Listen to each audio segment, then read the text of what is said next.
누가복음 9장 10절에서 17절까지.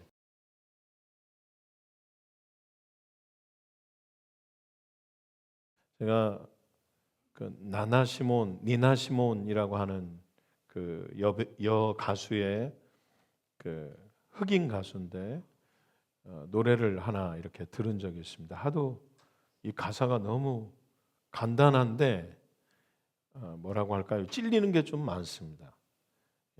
1950년대 흑인 재즈 가수인데 마틴 루터 킹 목사님하고 같이 흑인 인권 운동을 했던 여자 가수인데요. 이 여자분이 아마 지금 여러분들도 혹 유튜브에 찾아보시면 그 가수 노래가 나올지 모르면 잘하는 노래는 아닌 것 같은데 어쩌다 보니까 지금은 스타가 됐더라고요. 근데 이렇게 건반을 자기가 치면서 이렇게 합니다. I ain't got no home 이렇게요. 정말 똑같아요. 그럼 나중에 보십시오. I ain't got no home, I ain't got no money 이렇게 합니다. 이게 무슨 내용이냐면 나는 집도 없습니다. 나는 돈도 없고 가사들이 쭉 되게 간단합니다. I ain't got no home, I ain't got no money. 나는 스웨터도 없고 나는 바지도 없습니다. 나는 형도 없고 나는 이모도 없고 나는 엄마도 없습니다. 이게 흑인들의 자기들의 상황을 지금 노래한 거예요. 없어서 없다는 게 아니라 있지만 누릴 수 없는, 있어도 자기들의 소유가 아니라고 말하고 있는 그 좀 안타깝고 속상한 가사들입니다. 하지만 마지막 부분으로 가면 내가 가진 것 있다라고 하면서 나는 눈 가졌고 나는 코 있고 나는 피부도 있고 나는 피도 있고 나도 심장이 있다. 그러니까 니들이 없다라고 말하지만 나는 가진 거 있다 이렇게 고백하거든요. 어디서 많이 들어본 가사 아니세요? 맞아요. 송정미 시인이 정말 인사말 한마디를 뱉어내는데도 몸을 몇 번을 비틀어야 겨우 한마디를 뱉어낼 수 있는 이 사람이 나는 건강도 없고 나는 가진 지식도 없고 가진 재산도 없고 아무것도 없지만 나는 남이 가지지 못한 것 가졌다. 그게 바로 예수예요. 여러분 동일한 고백이 여러분 가운데 있으시길 축복합니다. 네, 흑인처럼 탄압당하고 압박당해서 나는 가진 것 없다. 하지만 나 가진 것 있다. 이런 게 아니라 정말 예수를 살아계신 그분을 만나고 그분의 음성을 들어서 그분 안에서 누리는 참된 자유와 참된 행복이 있어서 나는 정말 가지지 못했지만 나는 너희들이 가지지 못한 거 가지고 있다. 그것이 바로 예수고 예수의 생명이고 그분이 주시는 참 기쁨과 참 행복이다 라고 고백하실 수 있는 믿음들이 되시길 축복한다고요. 오늘 가지지 못한 자들의 얘기입니다. 이 오병이어 기적은 너무 많이 들었죠. 그리고 아마 신앙생활을 오래 하면 오래 했을수록 우리 집 반찬 같아요. 우리 집 식탁에 올라와 있는 보리떡 5개하고 물고기 2마리 무슨 김치 깍두기처럼 너무 많이 들었던 이야기고 익숙한 이야기입니다. 하지만 주님은 그냥 이것을 익숙하고 우리가 그냥 이런 기적이 있었구나 라고 치부하고 넘어갈 만한 의미로 여기다 부여하지 않았다라는 거예요. 여러분 모든 말씀은 그냥 말씀일 뿐이지만 그분이 의미를 부여할 때 우리에게 생명이 됩니다. 아마 지금 전달되어지는 이 말씀도 살아계신 하나님의 말씀으로 여러분들에게 의미가 부여되어지고 그것이 나의 말씀, 레마의 말씀이 될 때야 비로소 내 것이 되겠죠. 사복음서 모두에 오병이어 기적이 기록되어져 있습니다. 그런데 요한은 특별히 이것을 그냥 기록하지 않고 이것이 주님을 나타내는 그냥 굶고 헐벗은 자들을 주님이 추종자들을 먹이셨더라. 이 놀라운 기적을 통하여서 더 많은 사람들이 예수를 따랐더라 라고 하는 의미로 기록하지 않았습니다. 물론 마태, 마가, 누가도 그런 식으로 기록하지는 않았지만 요한은 특별히 이것을 네 번째 세메이온, 네 번째 표적, 주님이 왜 이런 일들을 행하셨는지 네 번째 세메이온으로 기록했고 바로 이 세메이온, 네 번째 표적 뒤에 주님이 나는 생명의 떡이다 라고 첫 번째 에고 에이미를 말씀하신 것이 오병이어의 기적입니다. 그만큼 오병이어의 기적은 우리가 그냥 보리떡 5개와 물고기 2마리로 이런 기적을 행했어. 우리의 삶 가운데도 이 정도 풍성함이 있으면 좋겠어. 이런 기적이 날마다 충만했으면 좋겠어 라고 그냥 기적 정도의 하나로 치부하기에는 너무 큰 의미를 담고 있다는 거예요. 특별히 오늘 누가복음은 마가복음하고 더불어서 이 본문의 배열을 조금 이상하게 했습니다. 그게 뭐냐면 예수님께서 12제자를 파송하시고 그 제자들이 돌아온 이후에 이 벳세다로 따로 데리고 나가서 오병이어의 기적을 행하셨다라는 거예요. 무슨 말이냐면 예수님께서 12명의 제자를 따로 파송시키셨습니다. 그들에게 아무것도 가지지 말아라.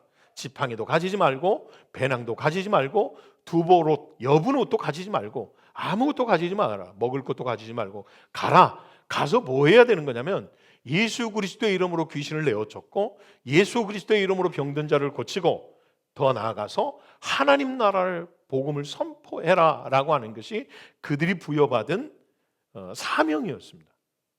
그리고 그들이 돌아왔어요.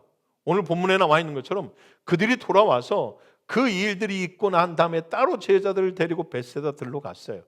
갈 때 많은 사람들이 그들을 따라왔다라는 거죠. 그리고 예수님 또한 따로 들러 나아가셔서 많은 사람들을 앞에다 두고 동일한 사역을 행하십니다. 병을 고치고 하나님 나라를 선포하고 제자들에게 수평적으로 행하셨던 일들을 수평적으로 지금 자기가 그 일들을 벳세다 물가에서 하고 계시다라는 거예요.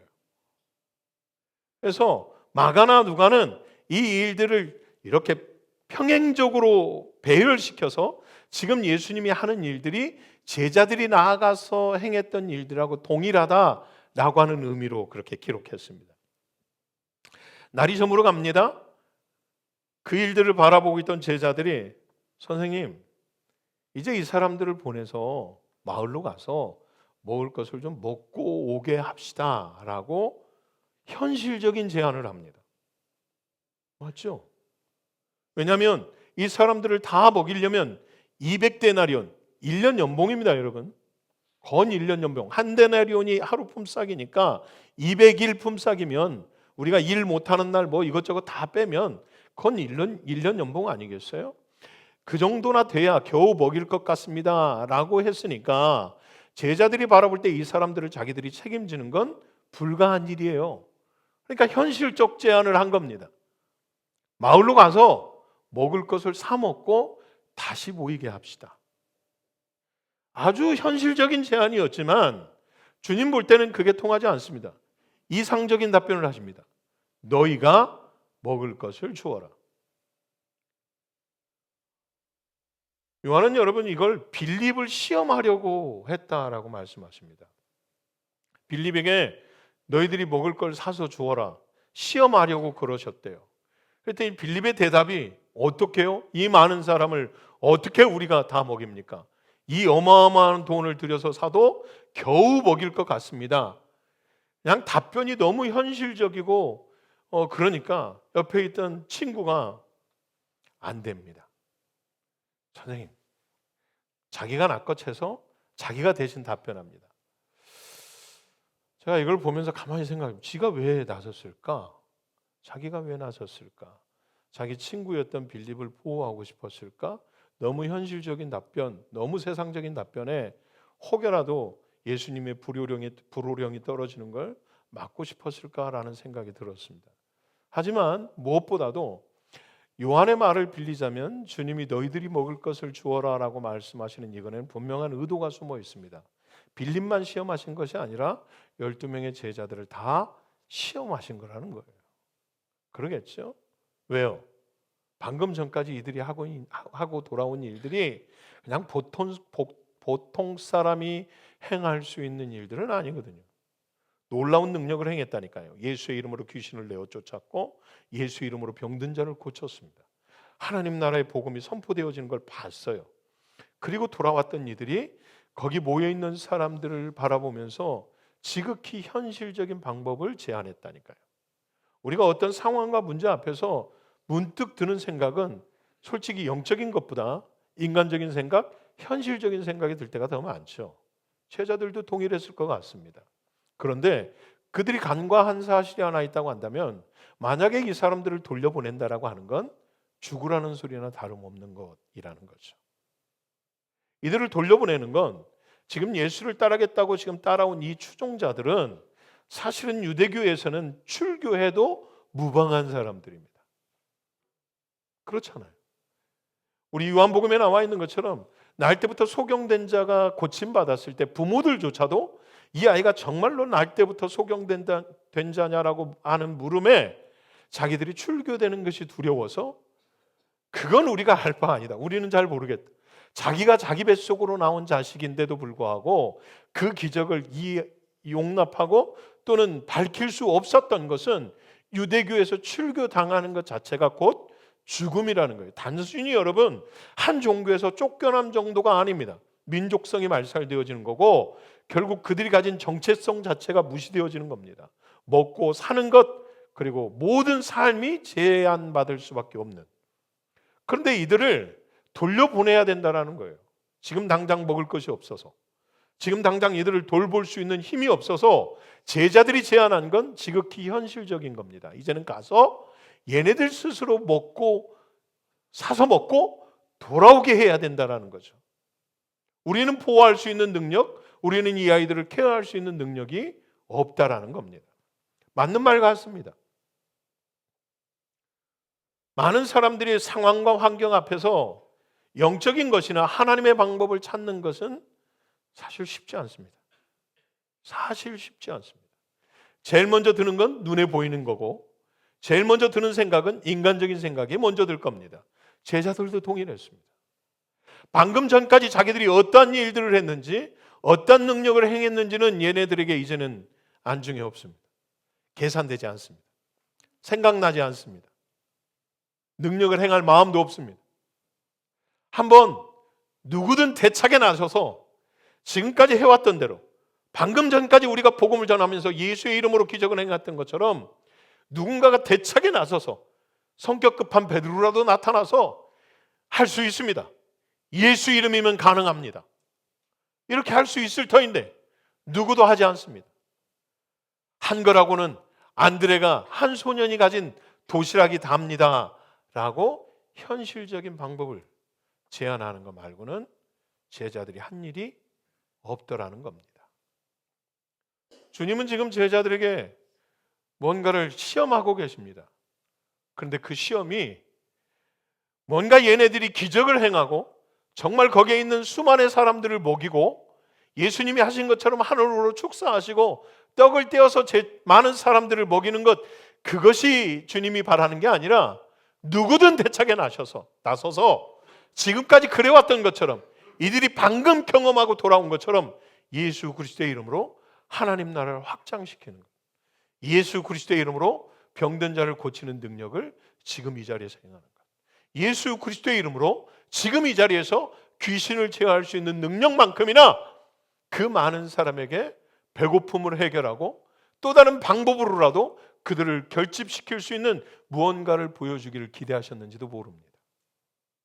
그런데 제자들은 상상도 못합니다. 상상도 할 수 없습니다. 왜 지금 이 일들을 명하셨는지, 왜 이 일들로 자기들을 끌어들이고 계시는지 감히 상상할 수 없습니다. 그래서 내놓은 것이 보리떡 5개와 물고기 2마리라고 하는 한 소년의 도시락을 세빈 겁니다. 전문 용어입니다. 우리가 여러분 찬양 가사에 있는 것처럼 아이가 드린 보리떡 5개와 물고기 2마리지만 성경 어디에도 아이가 자진해서 내놓았다라고 하는 말은 없는 것 같습니다. 제자들이 세빈 겁니다. 그게 다라고. 제가 한 아이의 헌신을 이렇게 순간적으로 순식간에 매도시켰는지는 모르지만 아무튼 그거로는 어떻게 할 수 있는 방법이 없었습니다.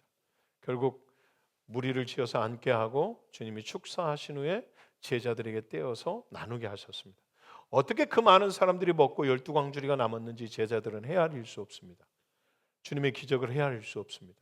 하지만 여러분, 제자들이 잃어버린 것이 있다고 한다면 이 기적 또한 자기들이 나아가서 했던 기적만큼이나 동일하다라는 거예요.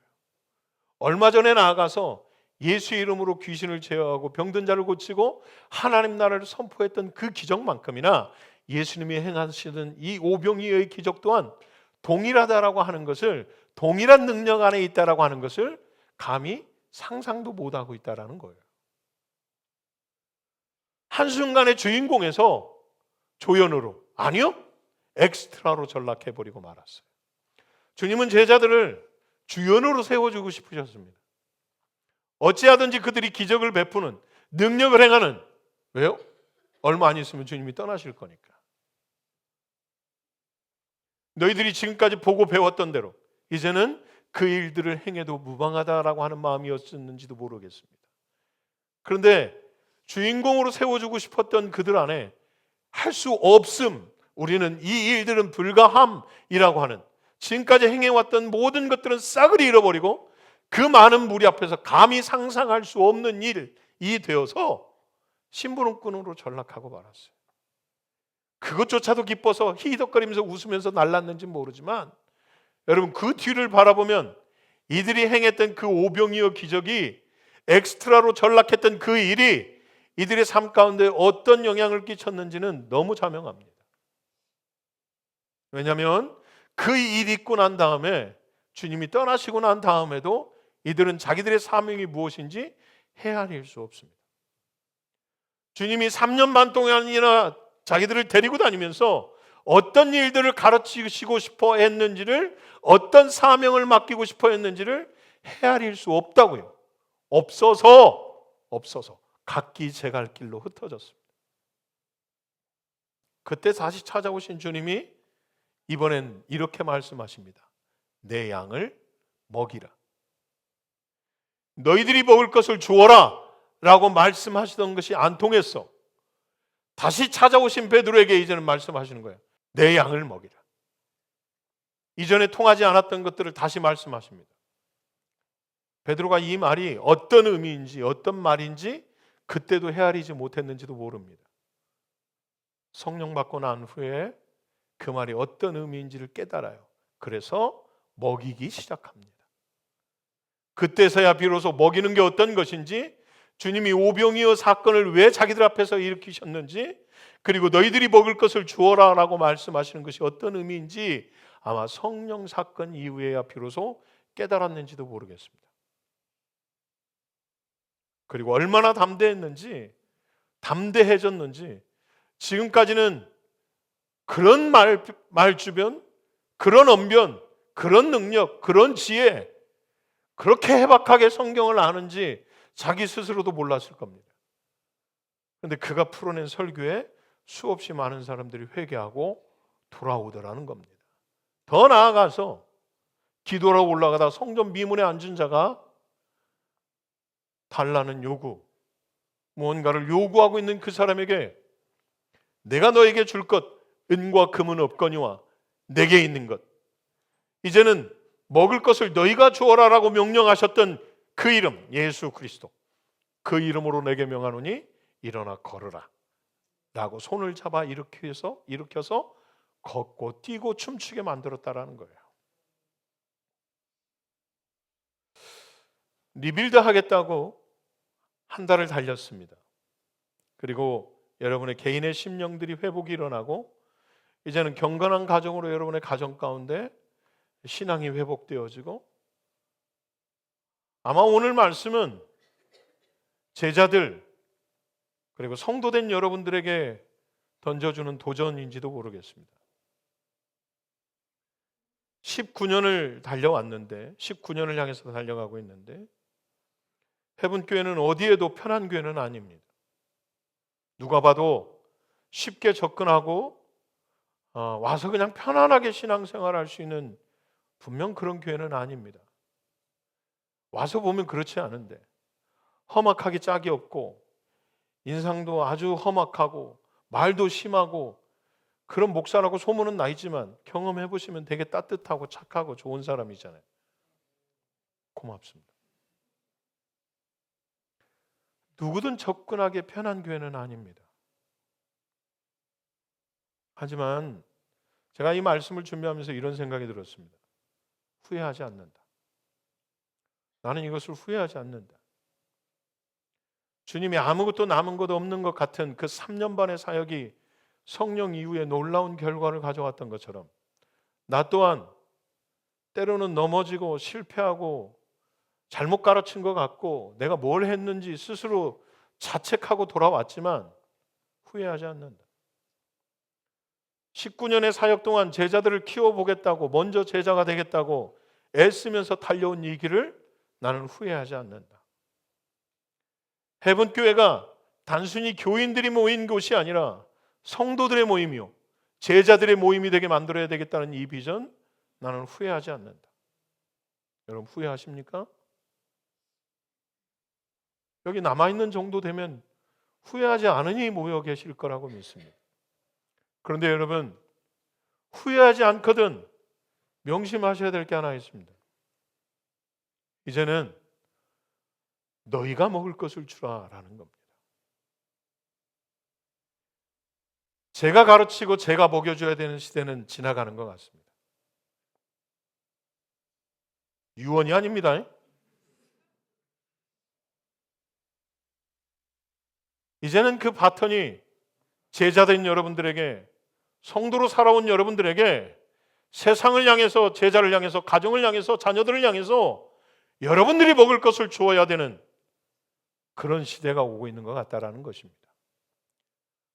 방금까지 놀라운 것들을 경험하고 하나님 살아계심을 경험하고 말씀을 들었고 말씀을 배웠고 제자된 삶을 배웠는데도 불구하고 지극히 현실적이고 너무나 현실적이고 인간적인 방법밖에 생각이 나지 않아서 나는 할 수 없을 것 같고 나는 제자를 못 키울 것 같고 에이 내가 무슨 아이를 믿음으로 여러분 그렇게 생각했는지는 모르지만 주님이 여러분들에게 요구하시는 것은 그만큼 배웠으니 그만큼 알았으니 그만큼 봤으니 그만큼 경험했으니 이제는 너희가 먹을 것을 주라는 것입니다.